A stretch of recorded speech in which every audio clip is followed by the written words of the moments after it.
the economy, which, as Jeff mentioned, is just right at the center of all of these polls. The president says Mitt Romney is out of touch. Mitt Romney says the president is out of touch. So it's easy to figure out what their strategies are. They're identical. Mitt Romney today, in an interview with the National Review, was asked about this GSA scandal, the overspending and the lavish parties thrown by at the GSA, and he made a bit of a stretch. He basically said that in an administration, you got to look to the top, and when a president takes vacations, when people are hurting in the economy, that was somehow related to the GSA scandal. It sounded like a stretch. What was notable to me was it was an argument that felt new from Mitt Romney, which is to say that this president, while people are hurting, is off enjoying his vacations. Let's leave aside for the moment the fact that presidents can never go on vacation, whether they're Democrats or Republicans. Who wins this battle? Who gets the better of this? The guy who has elevators for his cars, or the guy who is in Air Force One, in the White House, is in some ways, at least the Romney campaign is trying to make him a captive of the presidential lifestyle. You know, it's interesting because there's no question that Mitt Romney is a lot richer than Barack Obama. Barack Obama is pretty rich too, and both Harvard educated. So it's interesting. So obviously the Democrats saw this as a very effective line of attack against Mitt Romney. He's so different from you. He can't possibly understand your life. So it's interesting to me that the Romney's trying to turn that back on Obama, and I think it's probably a good ticketing. It's not that Romney will get the better of it, but I think he can reduce the disadvantage he has because we'll have two rich guys who do not understand your life running for president. Right. What do you make of this? Yeah, I think the Romney campaign knows if it turns into a popularity contest, they have no shot.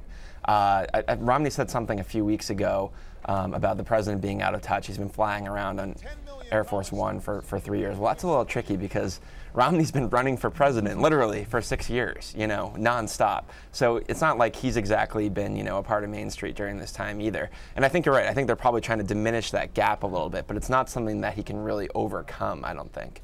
I think what I'm fascinated by watching Governor Romney, he's sort of vacillated on this over the last year. Is it going to demonize President Obama, or is it going to say, you know what, perfectly nice guy, but not up to the job? I mean, he, whenever, at least in the Republican primary, whenever he said, oh, he's a nice guy, good family man, but not up to the job, the Republican base went crazy because they thought, well, no, he's not. But I think we'll hear more of that, nice guy, just basically an incompetency argument or a not as qualified as I am argument. I think these whole class things, I mean, I think you had an interesting piece in Slate about the silver spoon.